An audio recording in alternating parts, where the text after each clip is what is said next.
Alhamdulillah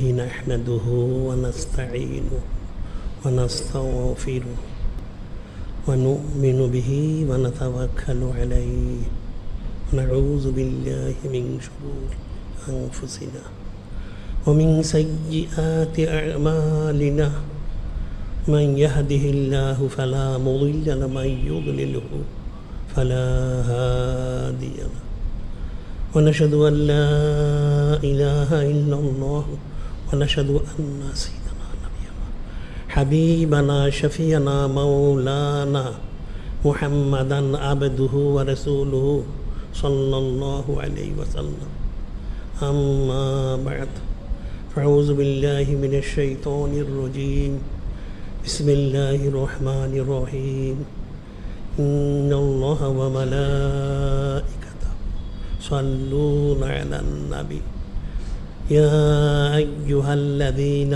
آمنوا صلوا عليه وسلموا تسليما اللهم صل على سيدنا نبينا مولانا وسيلة إليك وآله وسلم اللهم صل على سيدنا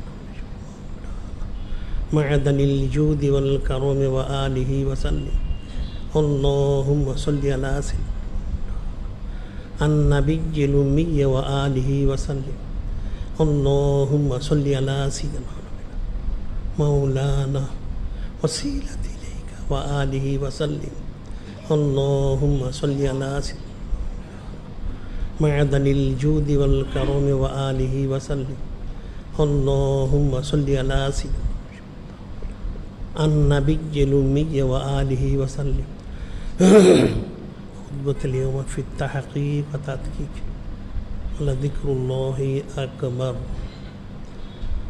আজকের খুতবা মহাসম্মানিত মহাপবিত্র কিতাব কালামুল্লাহ শরীফ, ওনার একখানা আয়াত শরীফ, ওনার তাহকিক এবং তাদকিক।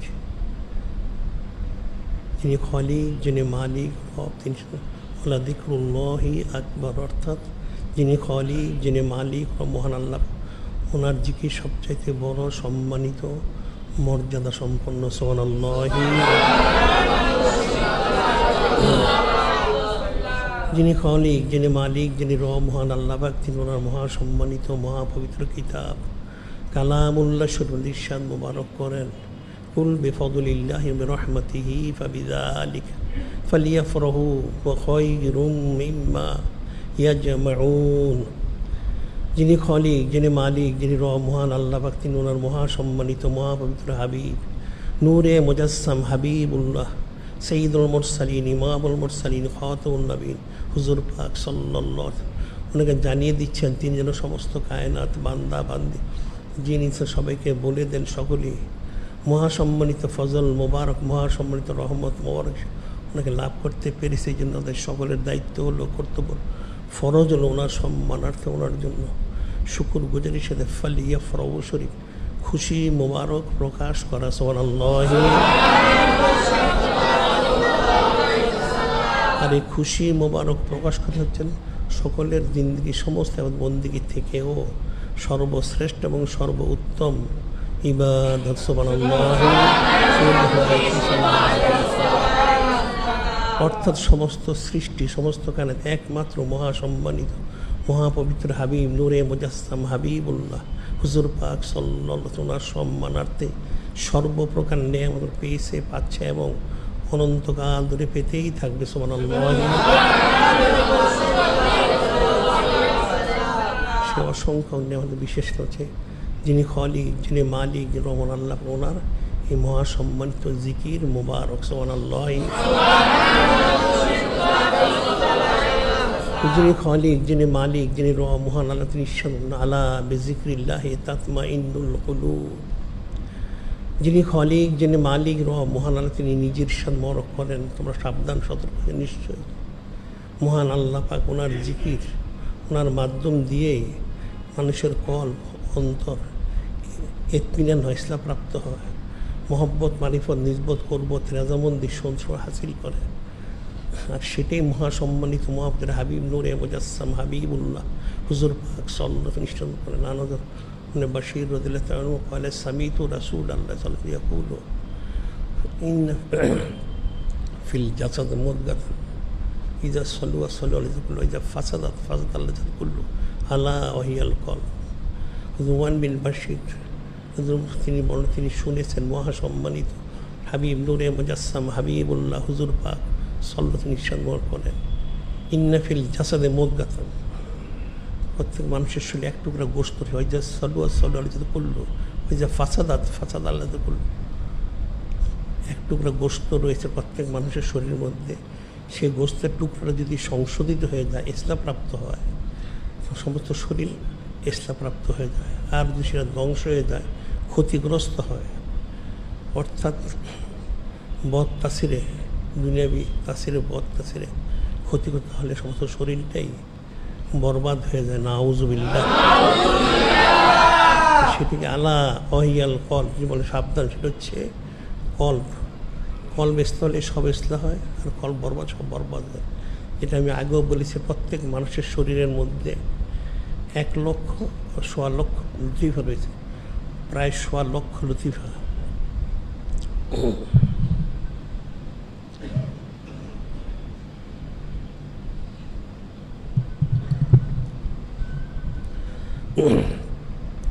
এই 1.25 লক্ষ লতিফাকে ইসলাম করার জন্য হযরত আউলিয়া কেরাম রহমতুল্লাহ আলাইহিম, অর্থাৎ সাহাবাই কিরাম ওনাদের থেকে 10টা লতিফা মূল ঠিক করেছেন। যে 10 লতিফা ইসলাম হলে 1.25 লক্ষ লতিফা ইসলাম প্রাপ্ত। আর এই 10 লতিফার মূল হচ্ছেন কল লতিফা। যিনি খালিক, যিনি মালিক ও মহান আল্লাহ, তিনি যে ইরশাদ করেছেন, লাকাদ মান্নাল্লাহু আলাল মুমিনিনা ইয বা'আসা ফীহিম রাসূলাম মিন আনফুসিহিম ইয়াতলু আলাইহিম আয়াতিহি ওয়া যাক্কিহিম ওয়া ইউআল্লিমুহুমুল কিতাবা ওয়াল হিকমা ওয়া ইন কানূ মিন ক্বাবলু লাফী দালালিম মুবিন। 4খানা আয়াত শরীফ, সূরা বাকারা শরীফ, সূরা আলে ইমরান শরীফ, সূরা জুমার শরীফ রয়েছে। যিনি খালিক, যিনি মালিক, তিনি বলেন, লাকাদ মান্নাল্লাহু আলাল মুমিনিনা ইয বা'আসা ফীহিম রাসূলাম মিন আনফুসিহিম। যিনি খালিক, যিনি মালিক ও মহান, তিনি সমস্ত, খাস করে মুমিন আমভাবে সমস্ত সৃষ্টির জন্য তিনি ইহসান মোবারক করেছেন। যেন ওনার তরফ থেকে মহাসম্মানিত মহাব্দের হাবিব নূরে মুজাসসাম হাবিবুল্লাহ হুজুর পাক সাল্লাল্লাহু আলাইহি পাঠিয়েছেন।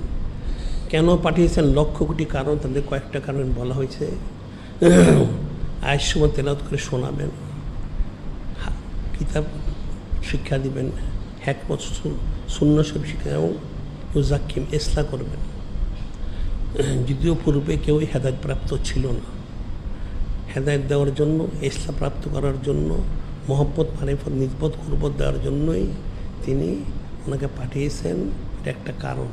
সেটাই বলেছে, আলা বিযিকরিল্লাহি তাতমাইন্নুল কুলুব, নিশ্চয় সাবধান হয়ে যাও, যিনি খালিক, যিনি মালিক মহান আল্লাহ, ওনার জিকির, ওনার দ্বারাই যেমন ইসলাহ হবে, ইতমিনান হবে, মহব্বত মারিফত নিজবত কুরবত রাজামন্দি সন্তুষ্টি মোবারক হাসিল হবে। সুবহানাল্লাহ। সেটি বলা হচ্ছে ওয়ালা যিকরুল্লাহ আকবার। এই যে আয়াত শরীফ কিন্তু অত্যন্ত কঠিন আয়াত শরীফ, সূক্ষ্ম একখানা আয়াত শরীফ।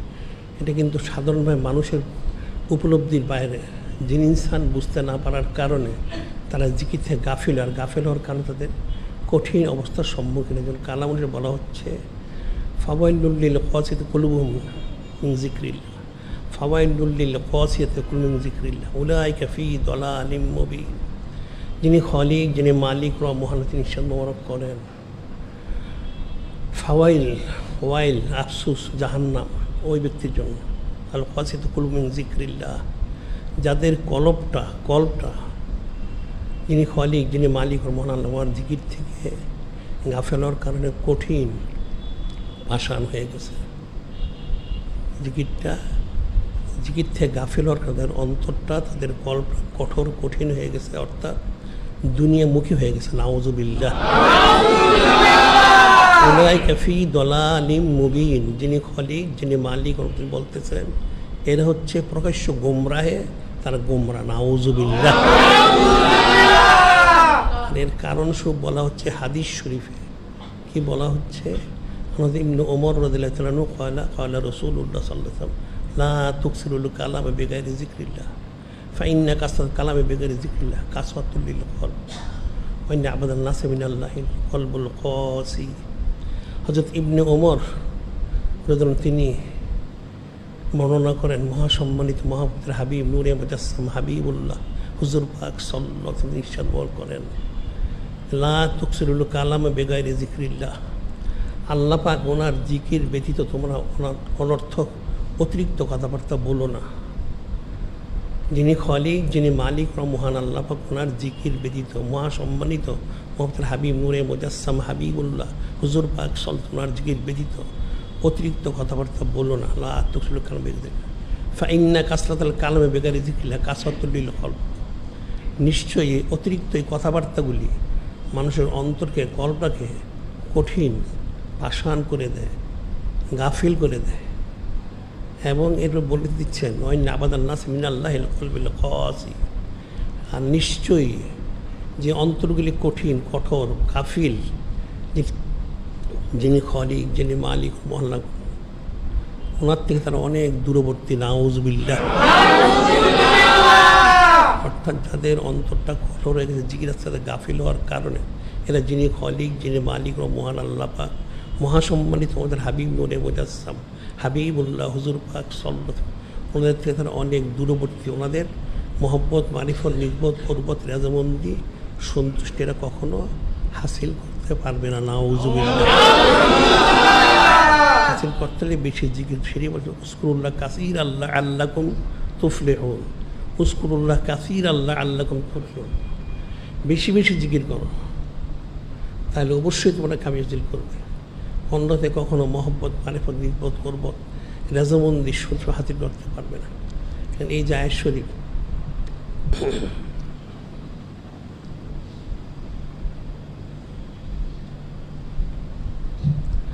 লাযিকরুল্লাহি আকবার, মহান আল্লাহ পাক ওনার জিকির সবচেয়ে বড়, সম্মানিত। এটা কিন্তু অর্থ কতজন বুঝতে পেরেছে? এরপরে একটা ঘটনা বলা হয়, বুঝতে সহজ হবে।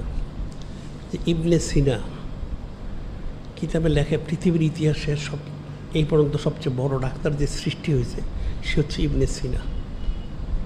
পৃথিবীর মধ্যে সবচাইতে বড় ডাক্তার শুরু থেকে এই পর্যন্ত, সে ডাক্তার হচ্ছে ইবনে সিনা।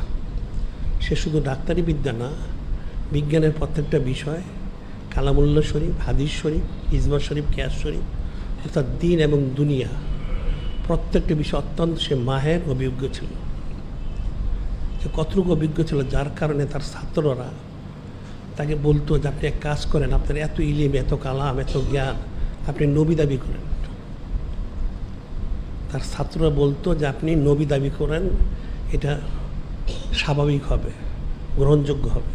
কিন্তু ইবনে সিনা কখনো জবাব দিত না, শুধু সে মুচকে হাসত। তার এত ইলিম, কালাম। এখন মুক্তালিব বর্ণনা, সে মোতাজিলা ছিল। সে যে এলাকায় থাকতো, যে মাদ্রাসায় পড়াশোনা করেছে সেটা মোতাজিলাদের। আরেক বর্ণনা আছে পরবর্তী সময় সে তওবা করে সুন্নি হয়েছে। যখন সে যে ডাক্তারি বিদ্যা শিখেছে, বলা হচ্ছে সে পূর্ববর্তী যারা ডাক্তার, হেকিম, তাদের বিষয়গুলি যেমন সংশোধন করেছে, পরবর্তী যারা আসবে তাদের জন্য রেখেছে কিতাব কানুনে তিব, কিতাব হচ্ছে ইবনে সিনা। এই কিতাবটা ইউরোপ আমেরিকায় যখন বাগদাদ তারা মুসলমানদের নিয়ে গেল, স্পেন নিয়ে গেল, তখন এই কানুনে তিব কিতাব আমাদের কাছে আছে। এই কিতাবটা নিয়ে ইউরোপে তারা ডাক্তার সেজেছে, সেখান থেকে কপি করে করে নিজের নামে সেটা চালিয়ে দিয়ে তারা বড় ডাক্তার সেজেছে। আসলে সবটা হচ্ছে ইবনে সিনার থেকে গ্রহণ করা। আর সে যে শিখেছে অনেকভাবে, 400 হিজরির লোক, সে হচ্ছে 400 হিজরির লোক ইবনে সিনা।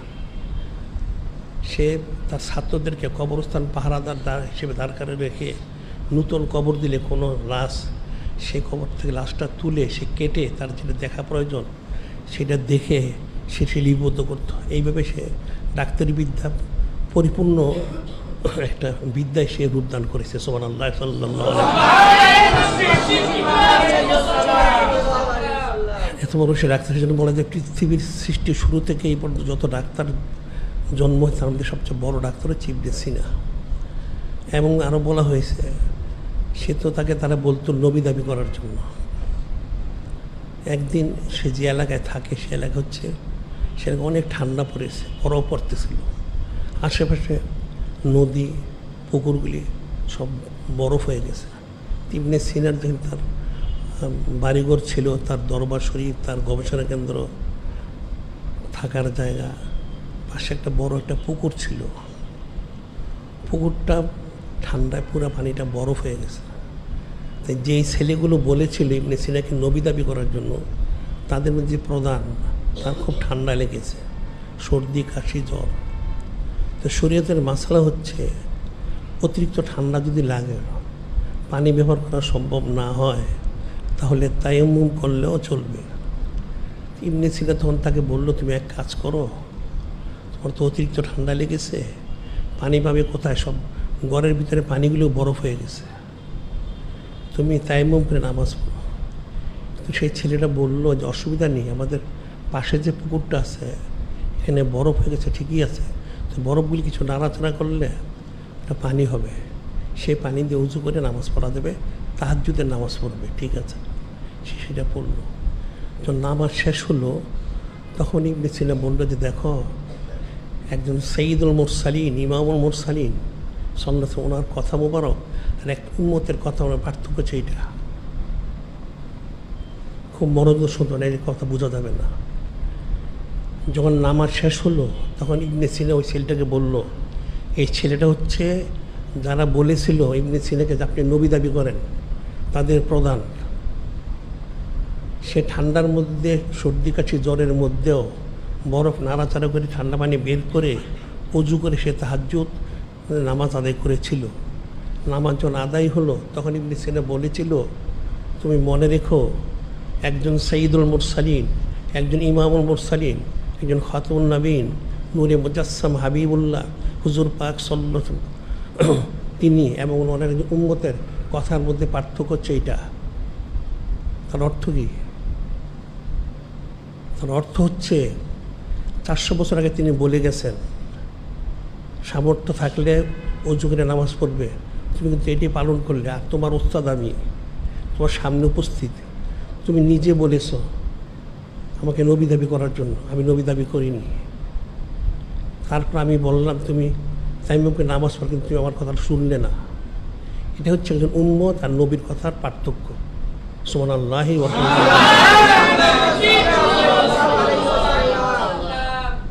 তোমরা কি আমার কথা বুঝতে পেরেছ? একটা সূক্ষ্ম কথা, একজন নবী আর উম্মতের কথার পার্থক্য।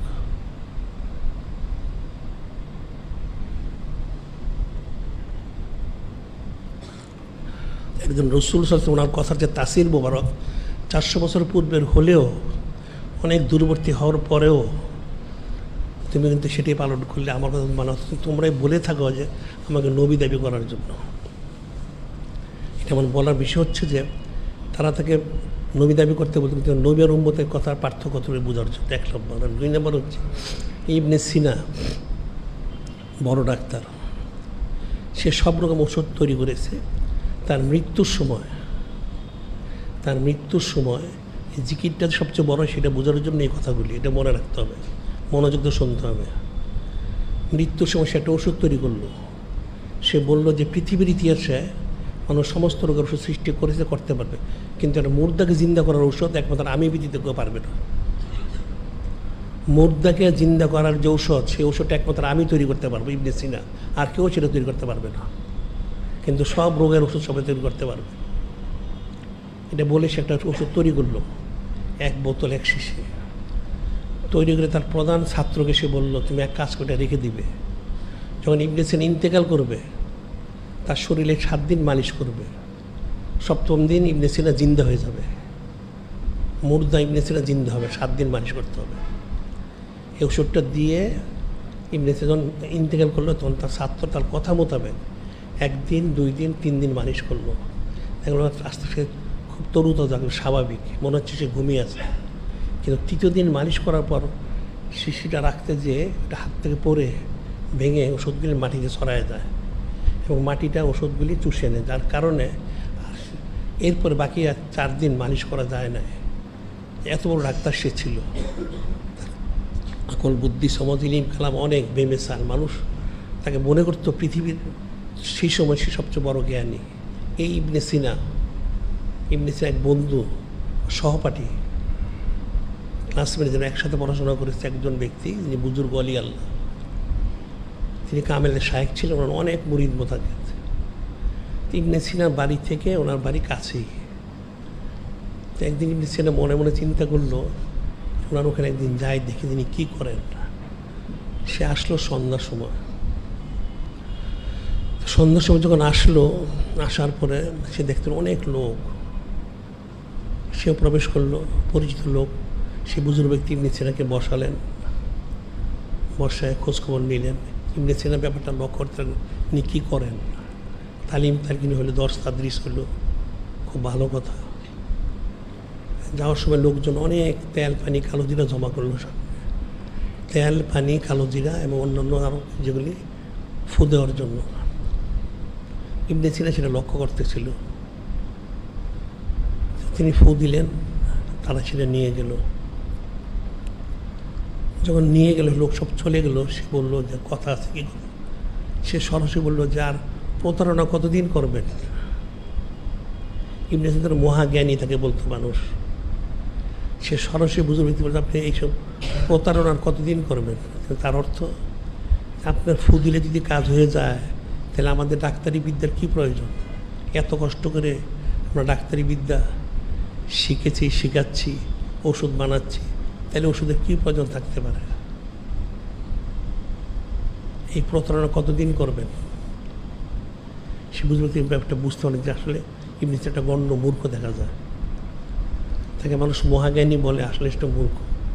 তিনি কিছুই বললেন না, চুপ থাকলেন যে হ্যাঁ ঠিকই বলছেন, আচ্ছা আজকের বিষয়ে কথা বলবো না, কালকে কথা বলবো, কালকে বাদ মাগরিব আপনার দাওয়াত আমার এখানে।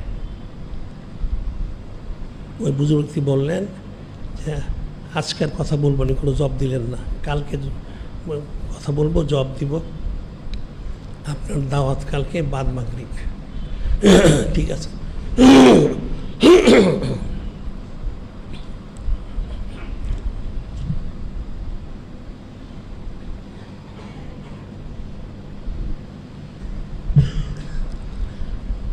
এখন সেই বুজুর্গ ব্যক্তি ওনার খানকা শরীফের দরজা তো খোলাই থাকে সবসময়, লোকজন আসা যাওয়া করে। কিন্তু ওই দিন তিনি মাগরিব নামাজের আগে দরজাটা বন্ধ করে রাখলেন। ইবনে সিনার দাওয়াত মাগরিব নামাজ পড়ে আসবে, সে মাগরিব নামাজ পড়ে সে দরজায় খটখটি দিল। বুজুর্গ ব্যক্তি ওনার সাথে ওনারও কিছু মুরিদ মধ্যে তো ভিতরে আছে খানকা শরীফ। কয়েকবার খটখটি দেওয়ার পরে তিনি দরজা খুলে বললেন, বেয়াদব কোথাকার, সময় নেই অসময় নেই, এখানে তুমি খটখটি দিচ্ছ, কোত্থেকে আসছো। বুজুর্গ এই কথা বলেন, ইবনে সিনা গোস্বা হয়ে গেল। আপনি বলেন কি, আপনি আমাকে দাওয়াত দিলেন গতকাল, আর আপনি আমার থেকে খারাপ ব্যবহার করতেছেন। আপনার এখানে আসাই ঠিক হয় না, ঠিক আছে আমি চলে যাচ্ছি।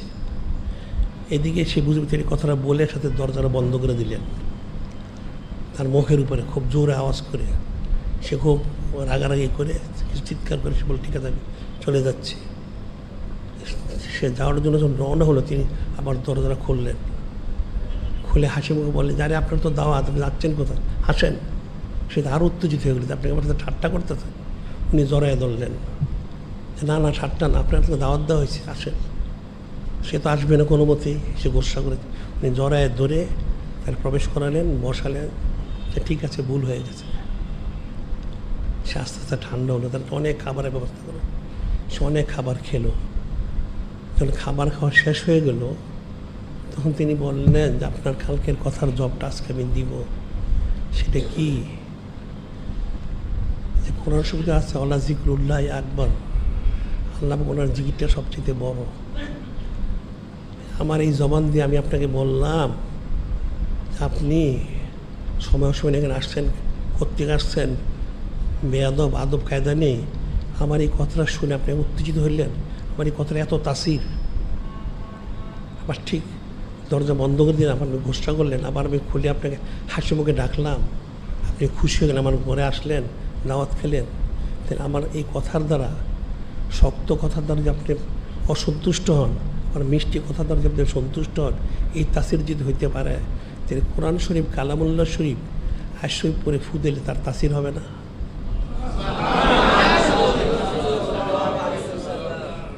তিনি ইবনে সিনা জিজ্ঞাসা করলেন যে আমার এই জবানের কথার দ্বারা আপনি অসন্তুষ্ট হলেন, আপনাকে আমি বেয়াদব বললাম, সময় নেই অসময় নেই দরজা ধাক্কা দেয়, মুখের উপর দরজা বন্ধ করে দিলে আপনি অসন্তুষ্ট হলেন, আবার আমি দরজা খুলে মিষ্টি মুখে আপনাকে জড়িয়ে ধরে নিয়ে আসলাম, আপনাকে মেহমানদারি করলাম, আপনি খুশি হয়ে গেলেন। আমার এক জবানের দ্বারা শক্ত কথা বলার কারণে আপনি অসন্তুষ্ট হলেন, আবার এই জবানের দ্বারাই মিষ্টি কথা বলার কারণে আপনি খুশি হলেন, সেটাই যদি হয়ে থাকে যেই জিকির সবচেয়ে বড়, সে আল্লাহ পাক ওনার কালাম, সেটা পরে ফু দিলে কোনো তাসির হবে না। ইবনে চুপ হয়ে গেল, সে তওবা করলো, ইস্তেগফার করলো। কোনো মতে ওই সময় তওবা করে সে মুতাজিলা মতের থেকে সে সুন্নি আহলে সুন্নাত ওয়াল জামাতে সে দাখিল হয়েছে। ওয়ালা যিকরুল্লাহ আকবার। এখানে আমার বলার বিষয় হচ্ছে, এত বড় জ্ঞানী ইবনে সিনা, যে পৃথিবীর সবচেয়ে বড় ডাক্তার, এবং শুধু সে ডাক্তারি বিদ্যা না, বিজ্ঞানের সব বিষয়ে পারদর্শী। শুধু তাই নয়, কোরআন শরীফ, হাদিস শরীফ, ইজমা শরীফ, কিয়াস শরীফ, সব বিষয়ে পারদর্শী। এই ব্যক্তিটা বুঝতে পারলো না ওয়ালা যিকরুল্লাহ আকবার, যিনি খলিক, যিনি মালিক, আল্লাহ, ওনার জিকির সবচেয়ে বড়, মহান, সম্মানিত। তাহলে আমুন্না সাধারণ বুঝে কীভাবে? এটা ফিকির করতে হবে, অনেক ফিকির এখানে অনেক ফিকির রয়ে গেছে। এই জন্য আমরা প্রায় বলে থাকি সূরা ইউসুফ শরীফ শুরুতে যিনি খলিক, যিনি মালিক, তিনি বলেছেন আহসানুল কসাস, উত্তম ওয়াকিয়া, আর শেষে বলেছেন লাকাদ কানা ফি কাসাসিহিম ইবরাতুল লিল আলবাব। এই ওয়াকিয়ার মধ্যে জ্ঞানী লোকদের জন্য ইবরত এবং নসিহত রয়েছে। সুবহানাল্লাহ। সে আয়াত শরীফ থেকে ইমাম মুস্তাহিদ ওনারা মাসালা বের করেছেন, কাসাসুল আউয়ালিন মাতুলিল আখিরিন। পূর্ববর্তীদের ওয়াকিয়াগুলি পরবর্তী ব্যক্তিদের জন্য ইবরত এবং নসিহত। সুবহানাল্লাহ। আল্লাহ যিকরুল্লাহ আকবর, তাই আল্লাহ বলে জিকির কত বড়, এটা ফিকির করতে হবে, এই জিকিরটাই জারি করতে হবে। গত যখন বলছিলাম রুহ এনাবাতের বাবা, আজকে রুহ পড়ছে সির লতিফা। সির লতিফা জোহদের মাকা। জোহদ অর্থ কি? সির এক অর্থ নাম ভাবে পুশিদা, অনেক অর্থ আছে পুশিদা, যে কথাগুলি অন্তরে পুশিদা আছে, প্রকাশ করা হয়নি। জোহদের মাকাম অর্থাৎ দুনিয়াবি খায়েশ পরিপূর্ণ ত্যাগ করা এবং হারাম বস্তু থেকে বিরত থাকা, এটা হচ্ছে সির লতিফার একটা খুসুসিয়ত। আর সির লতিফার নূর হচ্ছে সাদা, আর এটা হচ্ছে হযরত মূসা কালিমুল্লাহ আলাইহিস সালাম, ওনার কদম মোবারকের নিচে, ওনার অধীনে।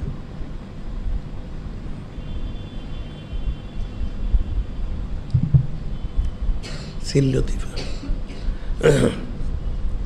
সির লতিফার মূল যে বিষয় সেটা হচ্ছে যিনি খলিক, যিনি মালিক ও মহান আল্লাহ পাক, যিনি মহাসম্মানিত মহাপবিত্র হাবিব নূরে মুজাসসাম হাবিবুল্লাহ হুজুর পাক সাল্লাল্লাহু আলাইহি ওয়াসাল্লাম, ওনাদের মহব্বত, মারিফত, নিসবত, কুরবত আরজু করা, আর দুনিয়া গারুল্লাহর মহব্বত থেকে বেঁচে থাকার জন্য দোয়া করা। আর সির লতিফার আরেকটা খুসুসিয়ত হচ্ছে, যেমন কল লতিফার এক খুসুসিয়ত হচ্ছে যিনি খলিক, যিনি মালিক ওনার জিকির করা। আর লতিফার খুশি হচ্ছে জিকির, ওনার ফিকির করা। আর সির লতিফ ওনার খুশি হচ্ছে এই ফিকিরের পরে যিনি খলিক, যিনি মালিক, ওনার যে সিফত মোবারক, গুণাবলী, সেগুলি হৃদয়ঙ্গম আয়ত্ত করা, সেগুলি আয়ত্ত করা, এটা হচ্ছে সির লতিফার খুশিয়ত বৈশিষ্ট্য। যে আয়ত্ত করতে পারবে সেই সির লতিফার জোহদের মাকামের যে নেয়ামতটা তার পক্ষে হাসিল করা সহজ এবং সম্ভব হবে। আর এটি বলা হচ্ছে যিনি খলিক, যিনি মালিক বলেন ইয়া আইয়ুহাল্লাযিনা আমানুত্তাকুল্লাহ ওয়াবতাগু ইলাইহিল ওয়াসিলাতা ওয়া জাহিদু ফি সাবিলিহি লাআল্লাকুম তুফলিহুন। যিনি খলিক, যিনি মালিক ও মহান, তিনি ইরশাদ মোবারক করেন ঈমানদার, ইয়া আইয়ুহাল্লাযীনা আমানুত্তাকুল্লাহ, যিনি খলিক, যিনি মালিক, আল্লাহ ওনাকে ভয় করো। ওয়াবতাগু ইলাইহিল ওয়াসিলাতা, ওয়াবতাগু ইলাইহিল ওয়াসিলাতা, উসিলা তালাশ করো ওনাকে হাসিল করার জন্য। জাহিদু ফি সাবিলিহি, উসিলা গ্রহণ করে যিনি খলিক, যিনি মালিক, আল্লাহ ওনার রাস্তায় রিয়াজ তোমার সাক্ষাৎ করো। লাআল্লাকুম তুফলিহুন, তাহলে অবশ্যই তোমরা কামিল করে তাকমিলে পৌঁছতে পারবে। সুবহানাল্লাহ।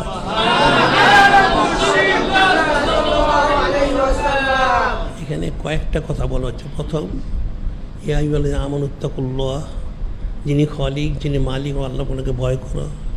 দ্বিতীয়, ওয়াবতাগু ইলাইহিল ওয়াসিলা, উসিলা তালাশ করো, কামেল শায়েখ গ্রহণ করো। জাহিদু ফি সাবিলিহি, এবং কামেল শায়েখ গ্রহণ করে ওনার আদেশটি তুমি রিয়াজে তোমার সাক্ষাৎ করো। লাআল্লাকুম তুফলিহুন, তাহলে অবশ্যই তোমরা কামিল করবে, তাকমিলে বুঝতে পারবে। সুবহানাল্লাহ। কারণ হাদিস শরীফে জানো হুযায়ফা রাদিয়াল্লাহু আনহু মুত্তা ছিলেন, হাসান মুসলিমের মোরসালাম, হব্বুদ দুনিয়া রাসুকুল্লি খতিয়া, হব্বুদ দুনিয়া রাসুকুল্লি খতিয়া, দুনিয়ার মহব্বত সমস্ত গুনার মূল। দুনিয়ার মহব্বতটা দূর করতে না পারলে তাহলে যিনি খলিক, যিনি মালিক, আল্লাহ ওনার মহব্বত কখনো অর্জন করা যাবে না। সেটাই বলা হচ্ছে, এই মহব্বতটা দূর করতে। আর একটা হচ্ছে আমাদের আবি হুরায়রা রাদিয়াল্লাহু তাআলা আনহু ক্বালা ক্বালা রাসূলুল্লাহ সাল্লাল্লাহু আলাইহি সাল্লাম, আর দুনিয়া সিজনুল মুমিন জান্নাতুল কাফির, আর দুনিয়া সিজনুল মুমিন জান্নাতুল কাফির। দুনিয়া হচ্ছে মুমিনের জন্য কারাগার, আর কাফিরদের জন্য এটা হচ্ছে একটা বালাখানা। অর্থাৎ কাফেররা তারা মন গড়া চলতে পারবে দুনিয়ায়, মৃত্যুর পর তাদের জাহান্নাম ওয়াজিব হবে, নাউজুবিল্লাহ। আর ইমানদারদের জন্য দুনিয়া হচ্ছে কারাগার, একটা নিয়ম নীতি তর্জত্ব করে তাদের চলতে হবে। এটা চলতে হলে যিনি খলিক, যিনি মালিক, আল্লাহকে ভয় করতে হবে, একজন কামেল শায়েখ গ্রহণ করতে হবে, এই জিকির আজকারগুলি করতে হবে, রিয়াজ তোমার সাক্ষাৎ করতে, তাহলে তাকমিলে পৌঁছাটা সহজ এবং সম্ভব হবে। আর যদি সেটি সে না করে তাহলে সে কখনো বুঝতে পারবে না। এটি কিন্তু হাদিস শরীফ, যে মশহুর হাদিস শরীফ আমরা বলে থাকি প্রায়। মাকাল ইবনে ইয়াসার রাদিয়াল্লাহু আনহু ক্বালা ক্বালা রাসূলুল্লাহ সাল্লাল্লাহু আলাইহি ওয়াসাল্লাম ইয়াকুলু রাব্বুকুম ইয়া ইবনা আদম তাফাররাক লিইবাদাতি হামলো কলবাকা জ্ঞানা হামলো ইয়াদাকা রিজকা ইয়া ইবনা আদম লা তাবাদ মিন্নি হামলো কলবাকা ফাকরান হামলো ইয়াদাকা শুগলান। হয়তো মাকাল ইবনে ইয়াসার বর্ণনা করেন, নূরে মুজাসসাম হাবিবুল্লাহ হুজুর পাক সাল্লাল্লাহু আলাইহি ওয়াসাল্লাম তিনি ইরশাদ বর্ণনা করেন,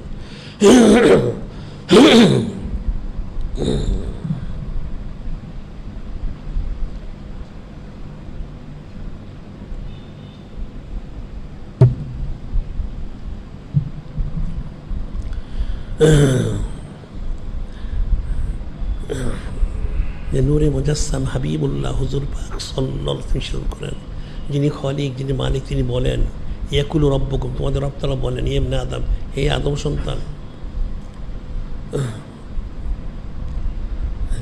তোমরা কি করবে? তাফাররাক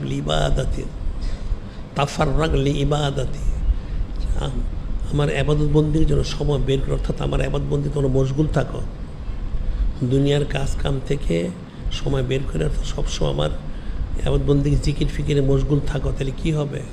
তোমরা তো দিন দুনিয়ার জন্য পেরেশান, ইহকালের জন্য পেরেশান, পরকালের জন্য পেরেশান, নাজাদের জন্য, কবর আযাবের জন্য, সবটার জন্য পেরেশান। তো এই পেরেশান দূর হবে কী করে? সেটি তিনি বলে দিচ্ছেন, তাফাররাক লিইবাদাতি, আমার এই সময় বের করতে এই আমার ইবাদত বন্দির উপর মশগুল থাকো। তাহলে কী হবে? আমলাও কলব জ্ঞানান ইয়াদাকা রিজকান, আমলাও কলবাকা, তোমার কলবকে আমি বেনিয়াজ করবো এবং তোমার হাতটাকে আমি রিজিকে পরিপূর্ণ করে দিব। সুবহানাল্লাহ। তুমি দুনিয়াবী দৃষ্টিতে রিজিকের জন্য পেরেশান, সেই পেরেশান করতে হবে না।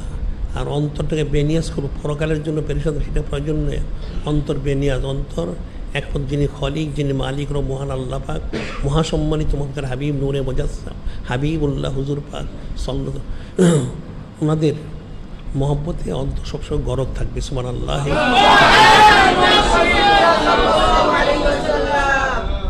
এরপরে বলছেন ইবনে আদম লা তাবাদ মিন্নি, হে আদম আমার থেকে তোমরা কিন্তু দূরে সরে যাও, আমার জিকির ফিকিতে গাফেল হয়েও না।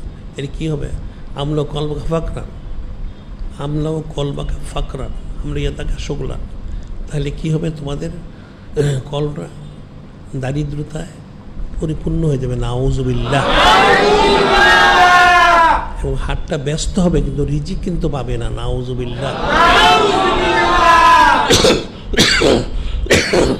যিনি খলিক, যিনি মালিক, তিনি বলে দিচ্ছেন, এটাই বলতেছেন মহাসম্মানিত তোমাদের হাবিব নূরে মুজাসসাম হাবিবুল রাসূল পাক সাল্লাল্লাহু তিনি, তোমরা যিনি খলিক, যিনি মালিক রব মহান, ওনার জিকিরে মশগুল থাকো, তাহলে তোমাদের অন্তরা যেমন বেনিয়াজ হবে। অর্থাৎ আল্লাহ পাক যিনি মালিক, যিনি খলিক, ওনার মহাসম্মানিত হাবিব নূরে মুজাসসাম হাবিবুল্লাহ হুজুর পাক সাল্লাল্লাহু, ওনার দিকে যেমন রুজু থাকবে।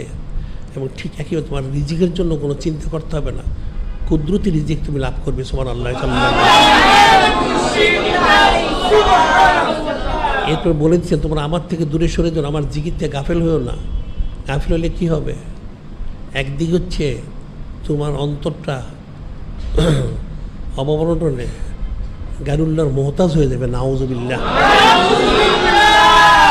এবং তুমি অনেক ব্যস্ত হবে, টাকা পয়সা অনেক দেশ বিদেশ ঘুরবে, কিন্তু তুমি টাকা পয়সা কামাই করতে পারবে না। যদি কিছু কামাই করো বরকত থাকবে না। নাউজুবিল্লাহ। আল্লাহ জিকরুল্লাহ আকবার, যিনি খলিক, যিনি মালিক, ওনার জিকির সবচেয়ে বড়। কাজে এই জিকিরটা তোমার ঠিক মতো করতে হবে, তখন তোমাদের জন্য কামি, এছাড়া কিন্তু কোনো কামি নেই। সেই জন্য বলে দিচ্ছেন আশরিফে আল্লাযিনা জাহাদু ফিনা লানাহদিয়ান্নাহুম সুবুলানা ওয়া ইন্নাল্লাহা লামাআল মুহসিনিন। যিনি খলিক, যিনি মালিক, তিনি নিজে বলে দিচ্ছেন যে তোমরা শুনে রাখো, তোমাদের বড় হচ্ছে আমার জিকির সবচেয়ে বড়। আল্লাযিনা জাহাদু ফিনা লানাহদিয়ান্নাহুম সুবুলানা, যারা আমার রাস্তা আমাকে হাসিলের জন্য কোশিশ করে, আমাকে আমার হাবিব নূরে মুজাসসাম হাবিবুল্লাহ হুজুর পাক হাসিলে কোশিশ করে, আমি তাদেরকে আমাদেরকে পাওয়ার সমস্ত পথগুলি আমি বলে দিই। সুবহানাল্লাহ। আল্লাযিনা জাহাদু ফিনা লানাহদিয়ান্নাহুম সুবুলানা, অনেক তাকিদ, যারা আমাদেরকে পাওয়ার জন্য কোশিশ করে, রিয়াজত মাশাকাত করে, আমাদেরকে পাওয়ার যত রাস্তা সবগুলি আমি তাকে বলে দিই, জানিয়ে দিই। কিন্তু জানিয়ে দিয়েছেন, জব দিয়ে দিয়েছেন পরে ওয়া ইন্নাল্লাহা লামাআল মুহসিনিন, জব দেওয়া হয়ে গেছে। নিশ্চয় যিনি খলিক, যিনি মালিক, তিনি যারা মুহসিন বান্দা ওনাদের সাথে রয়েছেন, ওনাদের কাছে গেলেই আমাকে পাবে। সুবহানাল্লাহ। ইন্না রাহমাতাল্লাহি করিবুম মিনাল মুহসিনিন, নিশ্চয় যিনি খলিক, যিনি মালিক, ওনার রহমত বড় হচ্ছেন যারা মুহসিন, ওনাদের কাছেই। সুবহানাল্লাহ। যে আমার রাস্তা কোশিশ করে আমাদের হাসিলের জন্য আমি সব বলে দিই। এবং তিনি বলে দিলেন যারা মুহসিন বান্দা ওনাদের সাথে আমি রয়েছি। লাকাদ খালাকনাল ইনসানা ফি কাবাদ, লাকাদ খালাকনাল ইনসানা ফি কাবাদ, নিশ্চয়ই আমি ইনসানের সৃষ্টি করেছি পরিশ্রম হিসেবে, তাদের রিয়াজত মাশাকাত করার জন্য এই যোগ্যতা দিয়ে আমি তাদের সৃষ্টি করেছি। সুবহানাল্লাহ। আরও বললেন ইয়া আইয়ুহাল ইনসানু ইন্নাকা কাদিহুন ইলা রাব্বিকা কাদহান ফামুলাকিহি, ইয়া আইয়ুহাল ইনসানু ইন্নাকা কাদিহুন ইলা রাব্বিকা কাদহান ফামুলাকিহি। যিনি খলিক, যিনি মালিক রহমত বলেন, হে ইনসান, তোমরা যিনি খলিক, যিনি মালিক ওনাকে হাসিলের জন্য কোশিশের মতো কোশিশ করো, রিয়াজত মাশাকাত করার মতো করো, তাহলে অবশ্যই তোমরা ওনার মোলাকাত জিয়ারত লাভ করতে পারবে। সুবহানাল্লাহ।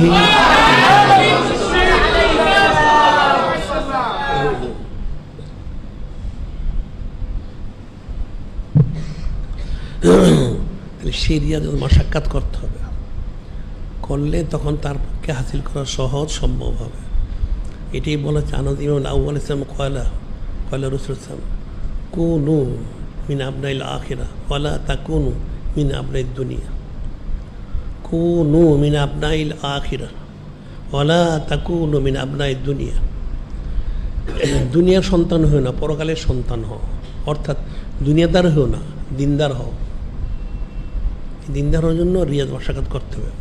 এর জন্য বড় যে একটা দৃষ্টান্ত যেটা বলা হয় যে দুনিয়া ত্যাগ করে জোহতের যে মাকাম, এই মাকামটা যে অর্জন করার যে বিষয়টা, এটা কঠিন একটা বিষয়, যে জোহদের মাকাম হাসিল করতে হবে। এটা হাদিস শরীফ বলা হয়েছে, জোহদের মাকাম হাসিল কোরআন শরীফ বলা হচ্ছে, হাদিস। এর একটা বড় উদাহরণ হচ্ছেন হযরত ইব্রাহিম আদম রহমতুল্লাহ আলাইহি। তিনি সুবহানাল্লাহ,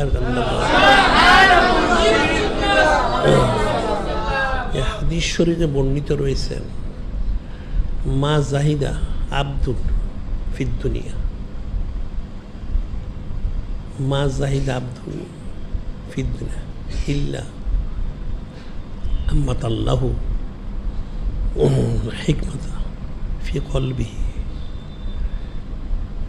হাদিস শরীফ আন আবি যর রাদিয়াল্লাহু আনহু ক্বালা ক্বালা রাসূলুল্লাহ সাল্লাল্লাহু আলাইহি ওয়াসাল্লাম। আবু যর গিফারিতে বর্ণনা করেছেন, মহাসম্মানিত হাদিস বলতেছেন মা জাহিদা আব্দুন ফিদ দুনিয়া ইল্লা আম্মাতাল্লাহু হিকমাতা ফি কলবিহি।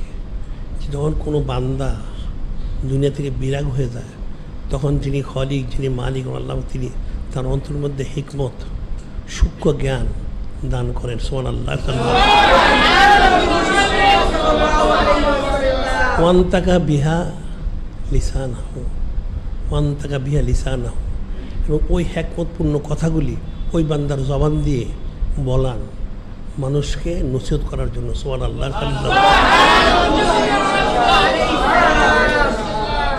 সাথে সাথে বাসারাহু,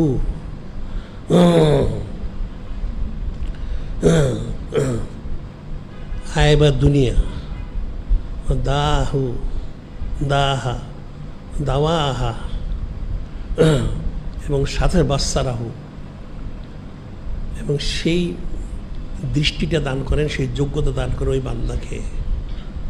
আয়বা দুনিয়া, দুনিয়ার বুড়াইটা দেখায় দেন, এবং দাহা ওয়া দাওয়াহা, দা অর্থ হচ্ছে বিমারি,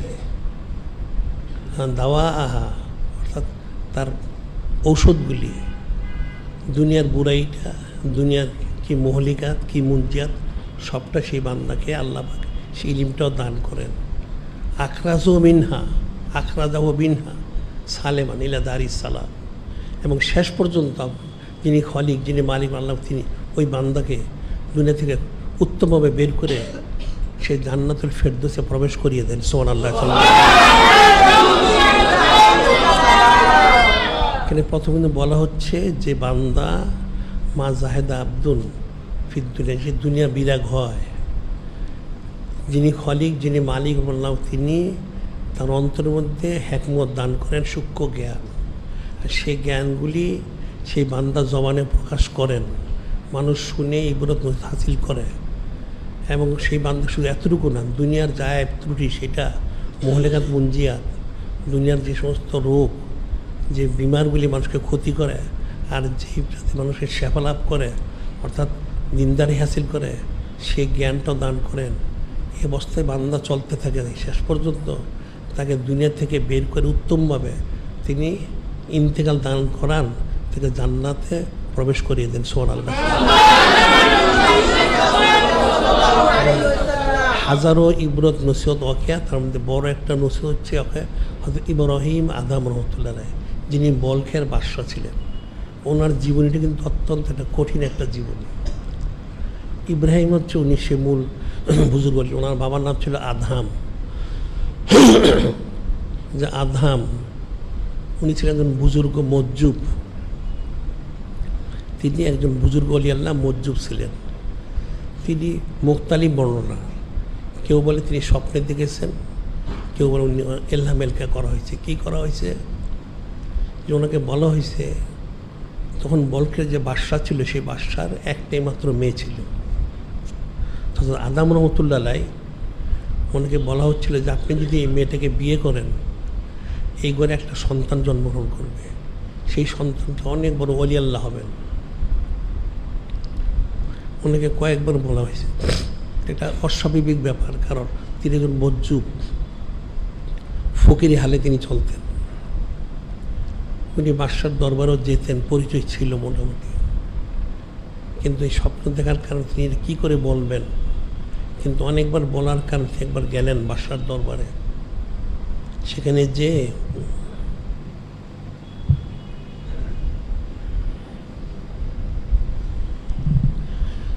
বাদশার দরবারের মধ্যে অনেক লোক, স্বাভাবিক উজির নাজির, প্রধান উজির আজম সেও আছে।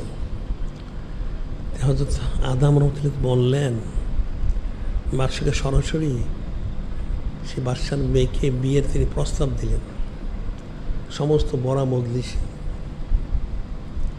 শুনে বাদশা খুব উত্তেজিত হইল। একটা মজ্জুব ফকির, তার ঘরবাড়ির কোনো ঠিকানা নেই, তো ঘরবাড়ি আছে অর্থাৎ বাদশার মতো তো না, সে কী করে প্রস্তাব দিল? খুব উত্তেজিত হইল। উত্তেজিত হয়ে দরবার থেকে বের করে দিতে বলল। কিন্তু উজির আজম জ্ঞানী ছিল, সে বলল যে ঠিক আছে, আমি ফয়সালা করতেছি। সে বাদশাকে চুপে চুপে বলল, এই লোকটা যে প্রস্তাব দিল, আপনি তাকে খারাপ ব্যবহার করেন, সে যদি বড় ওলিয়াল্লাহ হয়ে থাকে তাহলে আপনার ক্ষতি হবে। আপনি কথা বলবেন না, আমি হিকমতের সহিত এখান থেকে বিদায় করে দিই। ঠিক আছে। সে উজির আজম ওনাকে বের করে নিয়ে বুঝিয়ে বললেন যে এটা তো স্বাভাবিক না, কারণ বাদশার মেয়েকে আপনার কাছে দেওয়াটা। তিনি বললেন যে আমি এরকম, আমি এলহাম এলকা হয়েছে, স্বপ্নে দেখেছি, ইত্যাদি ইত্যাদি। তখন সে উজির বললো, এটা তার মানুষ বুঝবে না। আচ্ছা ঠিক আছে, আপনি অপেক্ষা করেন, সময় মতো দেখা যাবে। হিকমত সহিত বের করে দিল। তিনি চলে গেলেন, আর আসলেন না। ঠিক তার কয়েকদিন পরে বাদশার মেয়েকে সাপে কামড় দিল। সাপে কামড় দেওয়ার কারণে বাদশার মেয়ে অনেক চিকিৎসা করা হলো, কিন্তু সে সুস্থ হলো না। সবাইকে বললো যে মেয়েটা মারা গেছে। যখন মারা গেছে, ঠিক আছে, কি তাহলে দাফন করতে হবে। তো বাদশার যে বালাখানা, তার থেকে অনেক দূরে কবরস্থান, একটা চার দিয়ে গাছপালা পরিপূর্ণ, দূর থেকে দেখতে জঙ্গলের মতো মনে, কিন্তু খুব সুন্দর করে পরিপাটি গাছপালায় পরিপূর্ণ একটা কবরস্থান, সেখানে দাফন করা হয়েছে। হযরত আদম রাহমাতুল্লাহ তিনি সংবাদ পেলেন। সংবাদ পেয়ে যখন দাফন করে তারা চলে গেল, তিনি রাত্রেবেলা গেলেন সেই কবরস্থানে। সেখানে কেউ রাত্রে যেত, অনেক দূরে, ভয় পেত মানুষ। তিনি কবর খুললেন, খুলে মেয়েটাকে বের করলেন, তুললেন, তুলে যখন জমিনে রাখলেন, হঠাৎ তিনি পায়ের আওয়াজ শুনতে পেলেন, মনে হচ্ছে কোনো মানুষ আসতেছে। তিনি আস্তে করে একটা গাছের আড়ালে চলে গেলেন। 2-3 জন লোক আসলো, মুসলমান, হেকিম, ডাক্তার। তারা এসে দেখলো একটা মেয়ে এখানে উপরে রয়ে গেছে। ব্যাপারটা কি হয়েছে? দেখলো যে মেয়েটা তো আসলে জিন্দা। কী ব্যাপার? তারা বুঝতে পারলো যে মেয়েটাকে নিশ্চয় সাপে কামড় দিছে। তারা বুঝতে পারেনি। তারা একটা ওষুধের খুঁজতে থাকলো ওই এলাকায়। যখন কথাবার্তা বলছিল, তখন তিনি বেরিয়ে আসলেন হযরত আদম রাহমাতুল্লাহ আলাইহি। তিনি তখন বলেন যে হ্যাঁ, মেয়েটাকে সাপে কামড় দিচ্ছে, মানুষ মনে করেছে ইন্তেকাল হয়ে যাবে, তারা তাকে দাফন করে চলে গেছে। আমি তাকে তুলে এনেছি, সে তো মারা যায় না। কারণ উনি যে স্বপ্ন দেখেছেন বা এলহাম এলকা, এটা সত্যি দেখেছেন, সে মারা যেতে পারে না। তখন সেই হেকিম ইউনানি, তারা বড় হেকিম, তারা ওষুধ সংগ্রহ করে সাপের বিষটাকে নষ্ট করলো। এরপর আরেকটা কী ওষুধ দিলে দেখা গেলো মেয়েটার চোখ খুললো, স্বাভাবিক শ্বাস প্রশ্বাস দিতেছে। সুবহানাল্লাহ।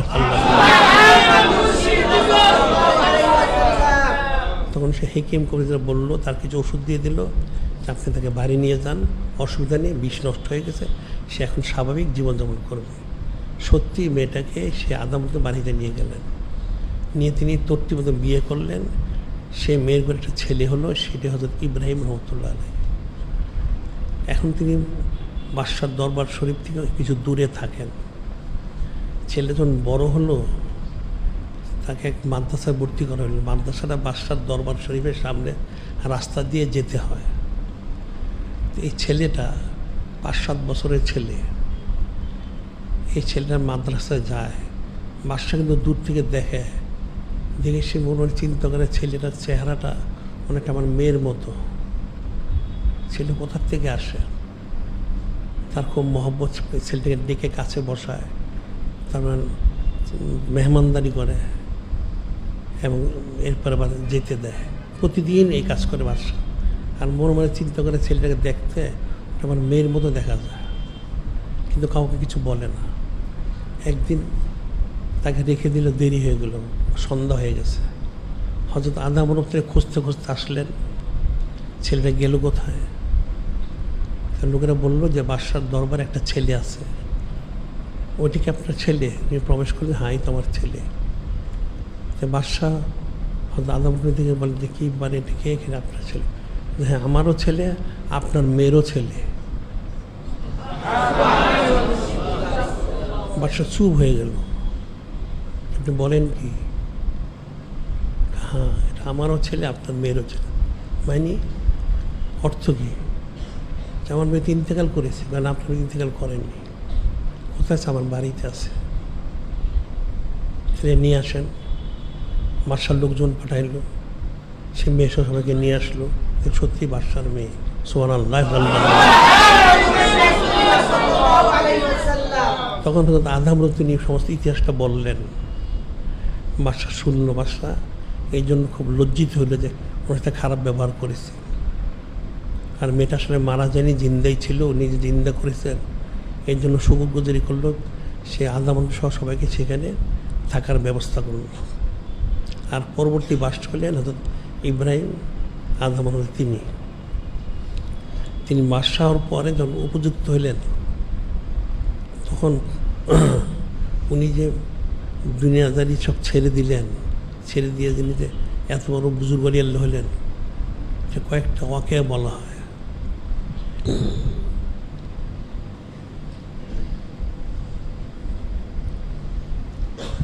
কিন্তু চিশতিয়া খানদানের আমাদের সিলসিলার মধ্যে ওনার নাম মোবারক আছে।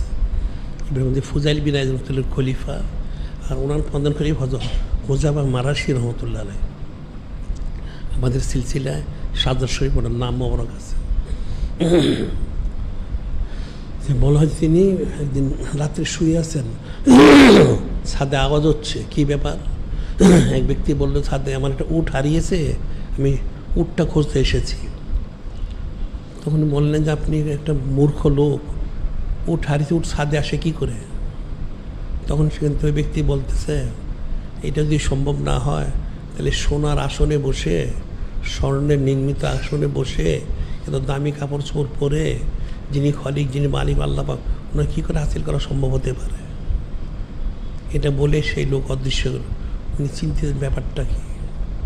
ঠিক আবার পরদিন দিনের বেলা একজন লোক অত্যন্ত শক্তিশালী এবং সাহসী দ্রুত গতিতে দরবার হিসেবে ঢুকলো। ঢুকে বললো, এটা এই সরাইখানাটা কার? ওনাকেই জিজ্ঞেস করি, বলে এটা সরাইখানা না, বাদশার দরবার। কেন এটাকে কে ছিল? তিনি পরস্পর নাম বললেন, ওনার পূর্বপুরুষ যাদের, তাদের নাম। তাই উনি বললেন, তাহলে এটা সরাইখানা, কেউ থেকে স্থায়ী থাকতে পারবে না, সবাইকে চলে যেতে হবে। এটা বলে তিনি রওনা হয়ে গেলেন। ইব্রাহিম আদম তিনি পিছনে গেলেন, অনেকে ধরলেন, কী ব্যাপার? উনি বললেন যে আপনাকে নসিহত করার জন্য। উনি হচ্ছেন হযরত খিজির আলাইহিস সালাম, আপনাকে নসিহত করার জন্য এসেছিলাম। উনি খুব চিন্তিত হলেন, চিন্তা করতে যে ব্যাপারটা কী হলো, এটা কী করতে হবে? ওনার মনটা অত্যন্ত পেরেশান। বলে তাহলে ঠিক আছে, স্বীকার করতে যাবে। গেলেন স্বীকার করতে যে দেখা গেল উনি বিচ্ছিন্ন হয়ে গেলেন। অনেক দূরে গভীর জঙ্গলে চলে গেলেন, অন্য লোক দূরে রয়ে গেল। হঠাৎ একটা হরিণ, দেখুন স্বীকার করার জন্য কাছে যাচ্ছিল। হরিণটা বলল, ইব্রাহিম আদম, আপনি তো আমাকে স্বীকার করতে পারেন, আমি আপনাকে স্বীকার করার জন্য এসেছি। আপনি আমাকে স্বীকার করতে পারবেন না, আমি আপনাকে স্বীকার করব। বলে হরিণটা অদৃশ্য হয়ে গেল। উনি চিনতেন ব্যাপারটা কি, বলে তাহলে তার মানে দুনিয়াদেরই দরকার নেই। সত্যি বের হয়ে গেলেন। কিছু দূর যেয়ে ওনার বাদশাহী লেবাসগুলি এক রাখালকে দিয়ে, রাখালের লেবাসগুলি পরে তিনি বের হয়ে গেলেন। অনেকদিন রিয়াজ মশাক্কাত করলেন। রিয়াজত মশাক্কাত করে তিনি গিয়ে হয়তো ফুজাইল বিন আইজ রহমতুল্লাহর কাছে বায়াত হলেন। যেহেতু বায়াত গ্রহণ করতে, বায়াত গ্রহণ না করলে তো তাকে পেলে পোষা যাবে না, বায়াত গ্রহণ করতে হবে। আর দুনিয়া জিফাতুন তলব কেলামুন, ওনার এই বুঝটা পয়দা হলো আর দুনিয়া জিফাতুন তলব কেলামুন, দুনিয়া হচ্ছে মুর্দা, তার তালাশকারী হচ্ছে কুকুর, কাজে আর দুনিয়া তালাশ করা যাবে না। এখন যিনি খালিক, যিনি মালিক, আল্লাহ ওনার হাবিব নূরে মুজাসসাম হাবিবুল্লাহ হুজুর পাক সাল্লাল্লাহু মোহব্বতে গরক থাকতে হবে, দুনিয়াদারি আর করা যাবে না। এই চিন্তা করে তিনি সেই যে বেরোয় আসলেন, এসে ওর কাছে বায়াত গ্রহণ করলেন। অনেক লম্বা ওয়াকিয়া, যে মূল যে বিষয়গুলি, ওনার কাছে তিনি বায়াত গ্রহণ করলেন। তিনি বাদশাহ, এর আগে উনি অনেক রিয়াজত মাসাদ করেছেন। কোনো কোনো বর্ণনায় তিনি প্রায় 100 বছর হায়াত পেয়েছিলেন। ফুজাইল বিন আয়াজ তিনি তো ছিলেন, আবার তিনি প্রথম যে ছিলেন ঢাকার সর্দার, তিনি অত্যন্ত কঠোর প্রকৃতির লোক। ওনার এখানে যারা যেত তাদের খুব শক্ত রিয়াজত মাসাকাত করাইতেন, যে রিয়াজত মাসাকাত না করলে নফস সোজা হবে না, করতে হবে। তাদের ইব্রাহিম আদম উনি যখন গেলেন, উনি বললেন তাহলে ইব্রাহিম আদম বাদশাহ ছিল, তার অহংকার তারও বেশি, নফস আরও তাকে বেশি রিয়াজত মাসাকাত করাইতে হবে। ঠিক আছে, কী করাইতে হবে? উনি বললেন তাহলে এক কাজ করো, তাকে লাকড়ি, খানকার সঙ্গে পাক শাক করা হয়, সে লাকড়ি আনার দায়িত্ব দেওয়া হোক। ঠিক আছে, তো মুক্তালি বর্ণনা 12 বৎসর তিনি সেই লাকড়ি আনলেন। যখন 12 বৎসর যখন হয়ে গেল, তখন হয়তো ফুজাইল বিন আয়াজ রাদিয়াল্লাহু বললেন তাহলে তাকে তো পরীক্ষা করা দরকার। উনি ওনার খাদেমকে শিক্ষা দিলেন, তুমি যখন লাকড়ির বস্তাটা বানবে, বোঝাটা এটাকে ঢিলা করে বানবে, লাকড়িগুলো তার মাথা দিয়ে পড়ে যাবে, পড়ে যাওয়ার সাথে তার পিঠে বেঁধে ব্যাত মারবে, যে বেয়াদব কোথাকার, যেমন তোমার শায়েক ওনার লাকড়ি এভাবে নষ্ট করে দিচ্ছ, আমার আদব শিখুন এখন পর্যন্ত। সে কী বলে দেখবা। সত্যি যখন এরকম করা হলো, উনি শুধু বলছেন আহ বলক, অর্থাৎ উনি তো বলকের বাদশা ছিলেন, এই ধরনের লোক তো ওনার কাছেই বিতে পারতো না। আর ওনার পিঠে ব্যাত মারলো, এত সাহস, এতটুকু। যখন এই সংবাদটা পৌঁছানো হলো ফুজাইল বিন আয়াজ রাদিয়াল্লাহু ওনার কাছে,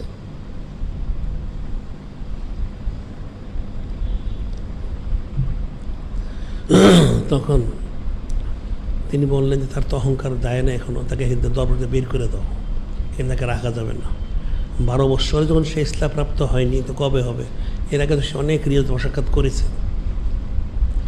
ইনি খুব কান্নাকাটি করলেন যে না ঠিক আছে, মাফ করে, আমার ভুল হয়েছে, আমি আর জীবনে করবো না। ঠিক আছে, এক শর্তে রাখতে পারি। কি শর্ত? এখন থেকে গামলা, যে এখন আগেকার যুগে গামলার মধ্যে ইস্তেঞ্জা করে, তো ফুজাইল বিন আয়াজ ওনার যে গামলা ছিল, যে তোমার যে শায়েখ ওনার যে গামলা ইস্তেঞ্জা করেন, সে গামলা তোমাকে যখন ভরে যাবে সেটা নিয়ে অমুক স্থানে ফেলে আসতে হবে, এই দায়িত্ব পালন করতে হবে। ঠিক আছে, এটা তিনি 12 বৎসর করলেন। যখন পুরো হয়ে গেল 12 বৎসর, তখন তিনি আমার খাদেমকে শিখিয়ে দিলেন, মাথায় যখন সে গামলাটা নিবে, তো পিছনে বাড়ি দিয়ে গামলা ভেঙে ফেলবে, তার সমস্ত শরীরে পড়ে যাবে, তার শরীরে ব্যাত মারো, বেয়াদব কোথাকার, তোমার শায়েকের এই গামলা নিয়ে তুমি এখন শিখলে, গামলা ভেঙে ফেললে, চরম বেয়াদব তুমি, বলে তাকে ব্যাত মারবে। দেখো সে কী বলে। সত্যি সেটি যখন করা হলো, তখন হয়তো ইমাম তিনি মাপ চাইলেন যে ভাই আমার ভুল হয়ে গেছে, বুঝতে পারিনি, এটা ভাঙার তো কোনো কারণ আমি দেখি না, কী করে ভেঙে গেলো, আমার ভুল হয়ে গেছে, মাপ চাচ্ছি, আর জীবনে কোন ভুল হবে না, আপনার ক্ষমা করেন। এবং আমার শায়েখের যখন বলেন যে আমাকে ক্ষমা করে দিতে, উনি খুব কাকুতি মিনতি, খুব বিনয় প্রকাশ করলেন। যখন এটা করলেন, তখন হযরত ফুজাইল বিন আয়াজ শুনে বলেন হ্যাঁ এখন ঠিক আছে, তাহলে এক কাজ করো, যে তাকে ভালো করে গোসল করে আতরগুলা মেখে নিয়ে আসা হলো, ওনাকে খেলাফত দেওয়া হলো। সুবহানাল্লাহ,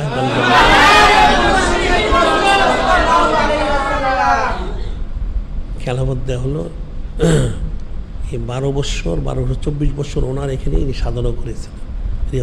এর আগেও তিনি অনেক করেছেন, এরপর পরবর্তী সময় তো করেছেন।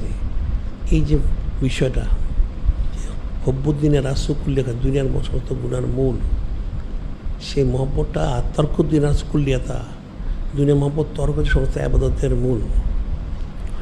সেটাই কালামুল শরীফ বলা হচ্ছে মোতারিফ আন আবি রাদিয়াল্লাহু তাআলা আনহুমা ক্বালা আতাইতুন নবী সাল্লাল্লাহু আলাইহি ওয়াসাল্লাম ওয়া হুয়া ইয়াকরাউ আলহাকুমুত তাকাসুরু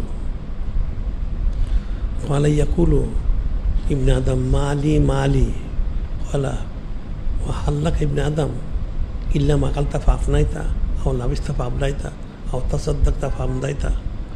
হযরত মোতারিফ উনি ওনার পিতা থেকে বর্ণনা করেন, তিনি একবার আসলেন নূরে মুজাসসাম হাবিবুল্লাহ হুজুর পাক সাল্লাল্লাহু ওনার দরবার শরীফে, হুজুর নববী শরীফে দেখেন যে নূরে মুজাসসাম হাবিবুল্লাহ হুজুর পাক তিনি তেলাওয়াত করছিলেন সূরা আলহাকুমুত তাকাসুর, অর্থাৎ দুনিয়ার মোহে আধিক্যের আগ্রহ ওদের দুনিয়ার মোহে মোহগ্রস্ত করে দিয়েছে, অর্থাৎ আরও চাই এটা তোমাদেরকে দুনিয়ার মোহে মোহগ্রস্ত করে দিয়েছে। সেরকম তিনি বলতেছেন যে আদম সন্তান বলে মালি মালি, খালি ইয়াকুল ইবনে আদম মালি মালি, আমার মাল আমার মাল।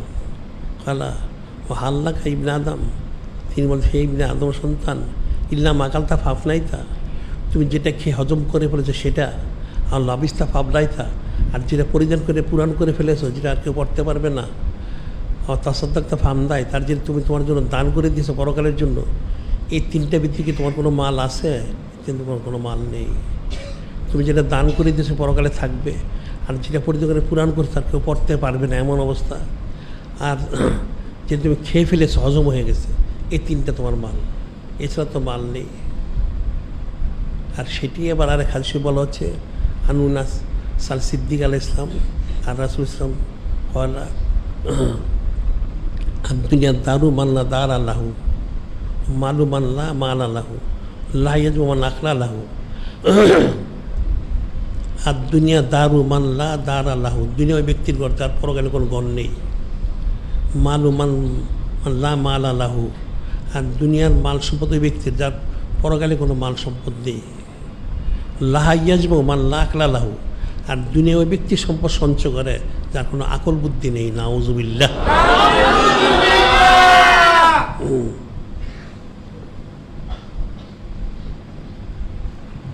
সেটা হচ্ছে ইব্রাহিম আদম রহমতুল্লাহ, তিনি বাদশাহী ছেড়ে তিনি এই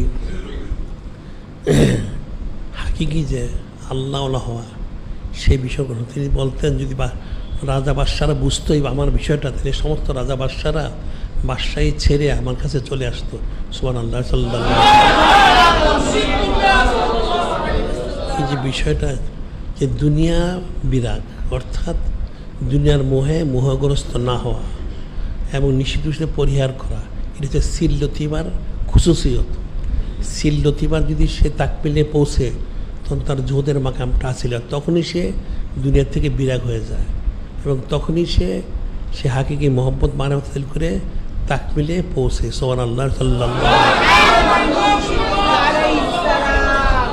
কারণ দুনিয়া হাকিকত মানুষ যতটুকু মনে করুক, এটা না বোঝার কারণে মনে করে থাকে। যেটা বলে ইবনে সিনা এত বড় মহাজ্ঞানী, সে কিন্তু জিকিরের গুরুত্ব বুঝতে পারলো না পারার কারণে সে এলোমেলো কথা বলেছিল, যখন বুঝলো তখন সে তওবা করলো। তো সেটাই বলা হচ্ছে হাদিস শরীফে আবু হুরায়রা রাদিয়াল্লাহু আনহু ক্বালা আলা ইন্নাদ দুনিয়া মালুনুন মা ফিহা ইল্লা যিকরুল্লাহ ওয়া মাওয়ালাহু আও আলিমুন আও মুতাআল্লিমুন। আবু হুরায়রা বর্ণনা করছেন মহাসম্মানী হাবিব নূরে মুজাসসাম হাবিবুল্লাহ হুজুর পাক সাল্লাল্লাহু আলাইহি ওয়াসাল্লাম তিনি ইরশাদ করেন, আল্লাহ সাবধানে ইন্নাদ দুনিয়া মালুনাতুন, নিশ্চয় দুনিয়া হচ্ছে লানতগ্রস্ত। হাকিকত দুনিয়া হচ্ছে লানতগ্রস্ত, মালুনুন মাফি, আর তার মধ্যে যা আছে সব লানতগ্রস্ত। নাউজুবিল্লাহ। ইল্লা যিকরুল্লাহ ওমা ওয়ালাহু আও আলিমুন আও মুতাআল্লিমুন, ইল্লা যিকরুল্লাহ, আল্লাহ ওনার জিকির এবং জিকিরকারী, হক্কানি রব্বানি আলিম এবং হক্কানি রব্বানি তলেবে ইলম, এরা ছাড়া সব লানতগ্রস্ত। নাউজুবিল্লাহ। প্রথম বলা হচ্ছে ইল্লা যিকরুল্লাহ, বলা যিকরুল্লাহ আকবর, আল্লাহ ওনার জিকির সবচাইতে বড়। আল্লাহ ওনার জিকির এবং জিকিরকারী, হক্কানি আলিম এবং মুতাআল্লিম অর্থাৎ তলেব ইলম, এই চার শ্রেণী ছাড়া সকলে হচ্ছে লানতগ্রস্ত। নাউজুবিল্লাহ। তাহলে ফিকির করতে হবে। ওলা জিকরুল্লাহ আকবর, আল্লাহ গুনার জিকির কত বড়, এটা মানুষ ফিকির করে না। আমরা যে বলে থাকি যে প্রত্যেকে 1 ঘন্টা কমপক্ষে জিকির করতে হবে, এটা তো কমপক্ষে না, 24 ঘন্টা জিকির করা উচিত। 1 ঘন্টা সে নির্দিষ্ট করবে, এছাড়া 24 ঘন্টা সে জিকিরের খেয়ালে থাকবে, বায়াত গ্রহণ করে সবক নিয়ে ওই জিকিরের খেয়ালে থাকবে, নিয়তটা মাঝে মাঝে শুধরায় নিবে। যেটা আমি বলেছিলাম 11টা বিষয় দিয়ে বাস গাছ একটা বিষয় রয়েছে 6 নম্বর বাস গাছ, যেটা বলেছিলাম, এটা হচ্ছে মাঝে মাঝে শুধরায় নেওয়া নিয়তটা। সে 24 ঘন্টা জিকির ফিকিরে থাকবে, তাহলে সে তাকবিলে বসতে পারে সহজে। জিকির তো সে 1 ঘন্টা নির্দিষ্ট করবে, এরপরে ফাঁকে ফাঁকে সে ওই খেয়ালটাকে ঠিক রাখার জন্য নিয়তটা দৌড়ায় নিবে। ওই নিয়তটা দৌড়ায় নিলেই সে ইচ্ছা নিচ্ছে কিছু ফয়েজ তাওজ্য পাবে। কারণ ফয়েজ ইত্তেহাদি হাসিল না করা পর্যন্ত, ফয়েজ ইত্তেহাদি হাসিল না করা পর্যন্ত কেউ কখনো তাকবিলে বসতে পারবে না। ফয়েজ ইত্তেহাদি হাসিল করতে হবে, আর হাসিল করার জন্যই তাকে বেশি বেশি জিকির আজকার করতে হবে। বেশি জিকির আজকার এবং সবক ইখতিয়ার করার মাধ্যমে, যেটা আমরা বলেছি, একটা বায়াত গ্রহণ করবে, সবক বায়াত গ্রহণ করা ফরজাইন, সবক নেওয়া ফরজাইন, জিকির আজকার করা ফরজাইন, এবং সবক ইখতিয়ার করা ফরজাইন, এবং সবক ইখতিয়ার করার মাধ্যম দিয়ে ফয়েজ ইত্তেহাদি করাটাও ফরজাইন। তখন সে তাকবিলে পৌঁছবে, এছাড়া বুঝতে পারবে না। সেটাই তো বলা হচ্ছে, এখানে লবতাগুলে লসিলা তো জাহিদু ফি সাবিলি লাআল্লাকুম তুফলিহুন। আর বলা হচ্ছে আল্লাযিনা জাহাদু ফিনা লানা দিন্নাম সুবুলানা। একটা আমার যেটা বলা হচ্ছে, তোমরা আল্লাহ পাককে ভয় করো এবং অপ্তগুলি রসিলাতা উসিলা গ্রহণ করে সেই উসিলা নিয়ে তোমরা রিয়াজ সাক্ষাৎ করো, অবশ্যই তোমরা কামিল করবে। সুবহানাল্লাহ।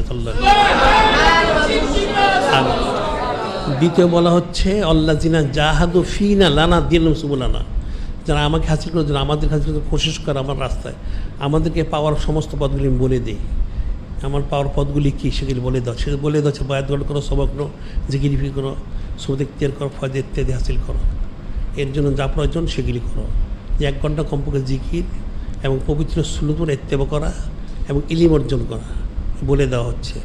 ইন্নাল্লাহা মাআল মুহসিনিন, শেষে আল্লাহ পাক জবটা দিয়ে দিলেন, নিশ্চয়ই তিনি যারা মুহসিন বান্দা ওনাদের সাথে তিনি আছেন। সুবহানাল্লাহ। তাহলে মুহসিন বান্দা ওলি আল্লাহ ওনাদের কাছে যেতে হবে। সেটাই বলা হচ্ছে যে সিল লতিবার জোহদের মাকাম। এটা জোহদের মাকাম হচ্ছে যেটা দুনিয়াবি খায়েশ পুরা ত্যাগ করা, যে দুনিয়াবি কোনো মোহেশে মোহগ্রস্ত থাকতে পারবে না এবং নিষিদ্ধ বস্তু থেকে বিরত থাকতে হবে। তাহলে তার পক্ষে সিল লতিবার এই জোহদের মাকাম এটা হাসিল করা সহজ সম্ভব হবে।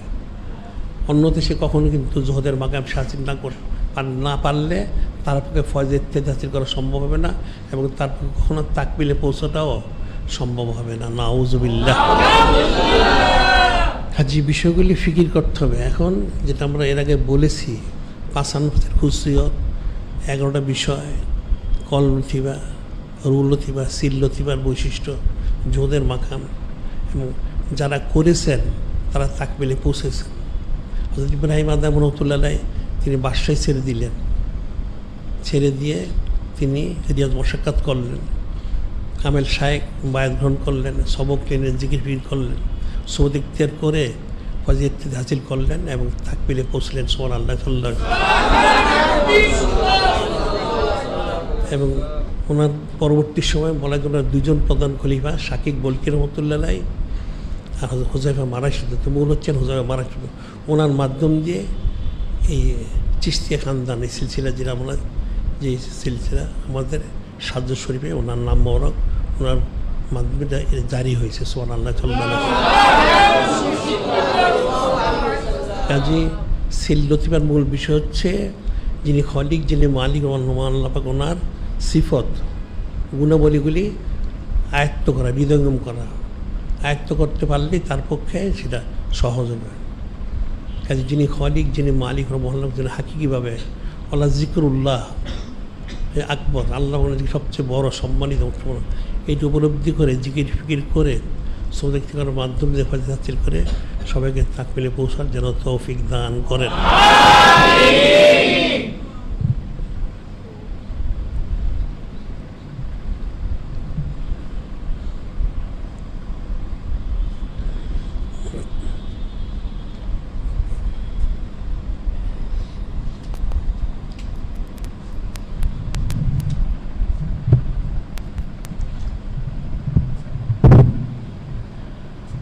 কতগুলি বিষয় আমি বলে থাকি প্রত্যেক জুমার আগে। মহিলাদের বিশেষ তালিম প্রতিদিন অনুষ্ঠিত হচ্ছে বাদ জোহর, আর জুমার দিন বাদ জুমা। এটা মহিলাদের আসা উচিত, তালিম নেওয়া উচিত। এখন এই যে জিকির আজকারের যে ফজিলত আলোচনা করা হচ্ছে, জিকির পুরুষরা করবে, তো মহিলাদের সোবত কোথায়? তাদেরও সোদ ইখতিয়ার করতে হবে, এটা মনে থাকে যেন। আর পুরুষদের সাইদুল আইসব প্রতিদিন বাদ মাগরিব হচ্ছে। পুরুষদেরটা যারা আসতে পারে ভালো, না আসতে পারলে মোবাইল ফোনের ভয়েস আল হিকমা, প্যালটক এবং ফেসবুক পেজে প্রবেশ করে শুনতে পারবে। কিন্তু যাদের আসা সম্ভব আসা উচিত। দূর থেকে শোনা আর কাছ থেকে শোনা এর মধ্যে পার্থক্য আছে, ফয়েজ তাওজ্জ সৌবতের তার পার্থক্য আছে। আর সাপ্তাহিক যে আলোচনা হয় সেটা আজকে সন্ধ্যায় 7:15 আলোচনা হবে সার্বিকভাবে। আর সামনে লাইলাতুল খমিস না লাইলাতুল আরবিয়া 22 তারিখ খমিস, লাইলাতুল আরবি তো বলছে, খমিস পড়বে কেমন? 1 তারিখ আরবিয়া না, আজকে 16 তারিখ জুমা, সপ্তাহ হাদিস নাই, 16 আরবিয়া খমিস। আচ্ছা, লাইলাতুল আরবিয়া দিব গত রাত্র। ঠিক আছে, সেটা হচ্ছে বিশেষ তালিম। তালিম কি একদিনও না 3 দিনও হয়? হ্যাঁ, ও আচ্ছা আচ্ছা, একদিন। আচ্ছা আচ্ছা, তালিম আছে আর বিবর দৌড়ানো আছে। এটা হচ্ছে 22 জুমাদুল্লাহ শরীফ হচ্ছে এটা বিশেষ আইমুল্লাহ শরীফ, যে নূরে মুজাসসাম হাবিবুল্লাহ হুজুর পাক তিনি হযরত উম্মুল মুমিনিন আলুল হযরত কোবরা আলাইহিস সালাম ওনার সাথে নিজ আজিম শরীফ এই তারিখে সংগঠিত হয়। সুবহানাল্লাহ। এবার এই তারিখ কিন্তু আর নুরুল উলা আলাইহিস সালাম অর্থাৎ ওনার যে সন্তান মেয়ে প্রথম, ওনারও কিন্তু নিজ আজিম শরীফ এই তারিখেই হয়েছিল। সুবহানাল্লাহ।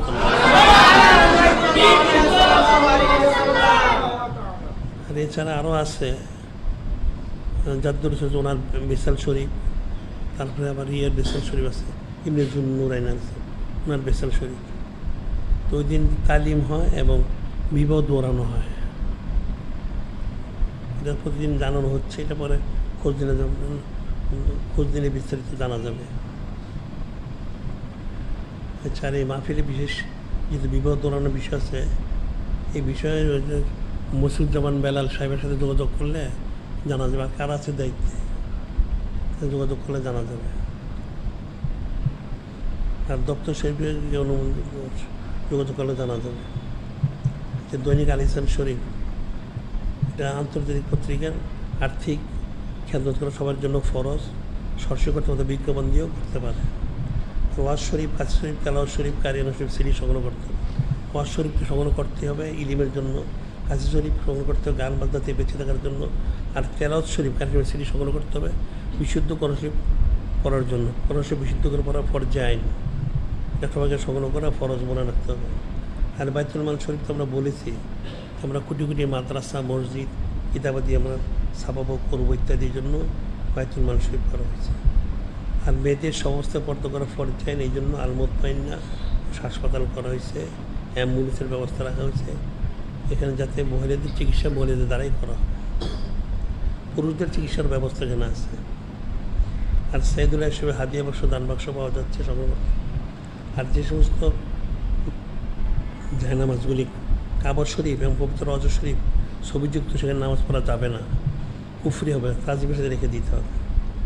আর তেল পানি কালো জেরে যারা এনে থাকে ছবিমুক্ত হতে, বাজারটা ছবিযুক্ত। আমাদের এখানে ছেলেদের ক্যান্টিন, মেয়েদের ক্যান্টিনে পাওয়া যায় ছবিমুক্ত। আর বাদ জুমা, জিলান জুমান, ডাক্তার বসে বিষয়গুলি আলোচনা করতে হবে। এই 22 জমাদুল্লাহ শরীফ এবং অন্যান্য বিষয়গুলি আলোচনা করতে হবে। আর আমরা আন্তর্জাতিক পবিত্র সুন্নত মোবারক প্রচার কেন্দ্র করেছি, আন্তর্জাতিক পবিত্র সুন্নত মোবারক প্রচার কেন্দ্র। এখানে এই বিষয়টা কিন্তু মানুষ বুঝে না আসলে, যে পবিত্র সুন্নত মোবারক প্রচার কেন্দ্রটা কী। এটা হচ্ছে মহাসম্মানিত মহাপবিত্র হাবিব নূরে মুজাসসাম হাবিবুল্লাহ হুজুর ওনার যে আমল মর্মী উম্মত কী করবে। আল্লাহ যে বললেন লাকাদ কানা লাকুম ফি রাসূলিল্লাহি উসওয়াতুন হাসানাহ, অন্যকালা আলা খুলুকিন আজিম, যে মহাসম্মানের মধ্যে হাফিজ সবচেয়ে উনি খুলুকিন আজিম উসে হাসানা, উনি অনুসরণীয়। তো কী অনুসরণীয়? শুধু পাগড়ি বললে হবে, লম্বা করতে বললে হয়ে যাবে না, সবটা করতে হবে। মাথার তালু থেকে পায়ের তোলা, হায়াত থেকে মৌত। একটা লোকের কাপড় চোপড় যেমন আছে, সাথে সাথে তার ব্যবহার্য দ্রব্য সামগ্রী, খাদ্যদ্রব্য সব যা তার প্রয়োজন, একদম তার হায়াত থেকে মৌত, কবর, আসন, রসন, মিজান, পুলসিরাত, জান্নাত পর্যন্ত যা প্রয়োজন সবগুলি সুন্নত ওনার অন্তর্ভুক্ত। সুবহানাল্লাহ। কাজী সেই সুন্নত মোবারক প্রচার কেন্দ্র করা হয়েছে, এই বিষয়টা বুঝতে হবে।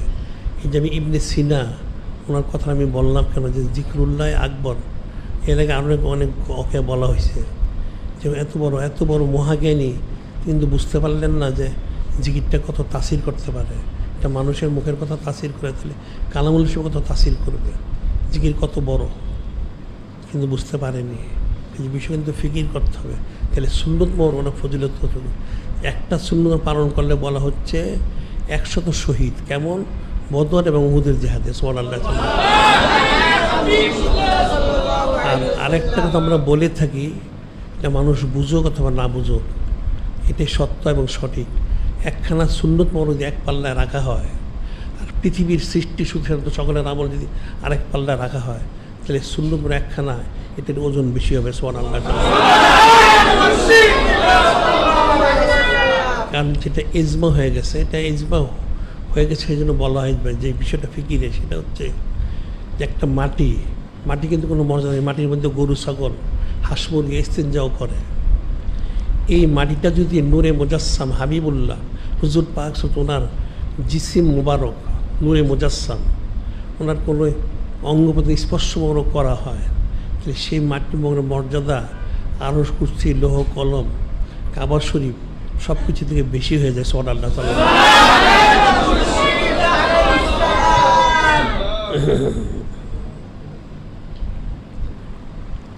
এই মাটির মর্যাদা কিন্তু কোনো দিন কমবে না, কোনো দিন কমবে না। তাই যদি হয়ে থাকে, তাহলে পবিত্র সুন্নত মোবারক ওনার ফজিলত কতটুকু, এটা ফিকির করতে হবে। এই জন্য আন্তর্জাতিক পবিত্র সুন্নত প্রচার কেন্দ্র করা হয়েছে। এখানে এসে জেনে মানুষ আমল করে। সে কী আমল করবে? সে দেখা যায় ইহুদিকে অনুসরণ করে। এই যে তারা গতকাল করছে 31 নাইট, নাউজুবিল্লাহ, কাফের মুশরিক অনুসরণ। অথচ তারা এই যে আইয়ামুল্লাহ প্রতি মাসে, এই মাসে গেল কয়েকটা অতীত হয়ে গেছে, 5 তারিখ গেছে, 11 তারিখ গেছে, সামনে 22 তারিখ রয়ে গেছে, আরও রয়ে গেছে, 12 শরীফ গেল। এগুলি তারা জানে না। নাউজুবিল্লাহ। এগুলি আমল না করে তারা কাফের মুশরিককে তারা অনুসরণ করে। নাউজুবিল্লাহ। সেটাই বললাম। এই জন্য বললাম যে ইবনে সিনা পৃথিবীর মহাজ্ঞানী। যদি বলা হয় যে পৃথিবীতে তারা মহাজ্ঞানী প্রথম, যে তার মধ্যে সে একজন। এত বড় মহাজ্ঞানী হওয়ার পরও জিকির ওনার ফজিলটা বুঝতে পারলো না, তাহলে বাকি বুঝবে কে?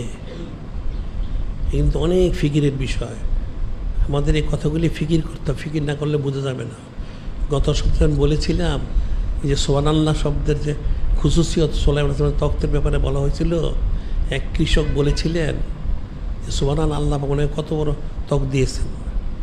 এটা শুনে হয়তো সুলাইমান বলছে, তোমার এই সুবহানাল্লাহটা আমার ত্বক থেকে 100 সহস্র গুণ বেশি সম্মানিত। সুবহানাল্লাহ।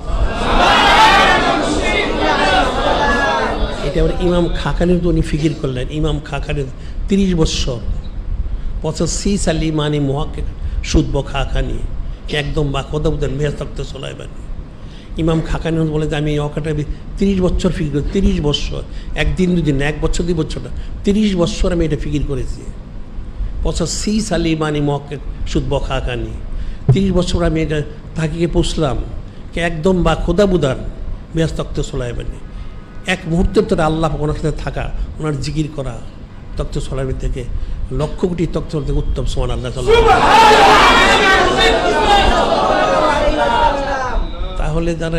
তাহলে সুন্নত ওনার ফজিলত বুঝবে কোত্থেকে? মানুষ বুঝবে না। আমরা সুন্নত প্রচার কেন্দ্র করছি, এটা বুঝতে হবে, ফিকির করতে হবে, অনেক বিষয় বুঝে ফিকির করে আমল করতে হবে। এই জন্য মধ্যে 1 ঘন্টা করে জিকির করতে হবে কমপক্ষে। আর সমস্ত আমলগুলি একদিনে করুক, আমরা এটা বলি না, পারলে তো ভালো, আস্তে আস্তে যেন করে। সেই জন্য সুন্নতমূলক একটা একটু আকৃতি কোনো ছেড়ে না দেয়। আমলগুলি করে সুন্নত মোবারক অনুযায়ী। এবার ইলিম চর্চা করি। ইলিম চর্চা করে কোথা থেকে? বাজারের কিতাবাতে কুফরিতে পরিপূর্ণ। আমাদের যে কিতাব বেরোচ্ছে এগুলো সংগ্রহ করে পড়তে হবে। এরপর আমরা বলে থেকে যে কারো সম্ভব প্রত্যেকে উচিত তার জীবনে একটা মসজিদ করা। সে দুনিয়াবি গড় করলো, সে রৌদ্র বৃষ্টিতে বাঁচার জন্য, সাপ বিচ্ছু চোর ডাকাত থেকে বাঁচার জন্য। পরকালের গড় কোথায়?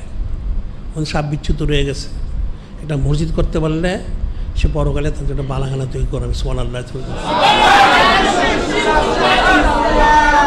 মানালে মসজিদে মানাল্লাহ হলো বাইতান ফিল জান্নাহ, যে একটা মসজিদ করে আল্লাহ তার জন্য জান্নাত একটা বালাখানা তৈরি করে দেবেন। সুবহানাল্লাহ। পরকালে সাপ বিচ্ছু থেকে সে বেঁচে যাবে, তাকে আর কামড়াবে না, সে বেঁচে যাবে সেখান থেকে।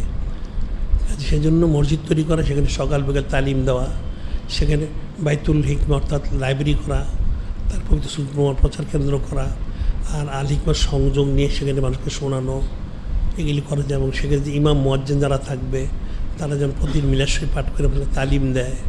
আর এরপরে প্রত্যেকের নিজস্ব গড়ে প্রতিদিন কমপক্ষে যেন আধা ঘন্টা তালিমের ব্যবস্থা করে।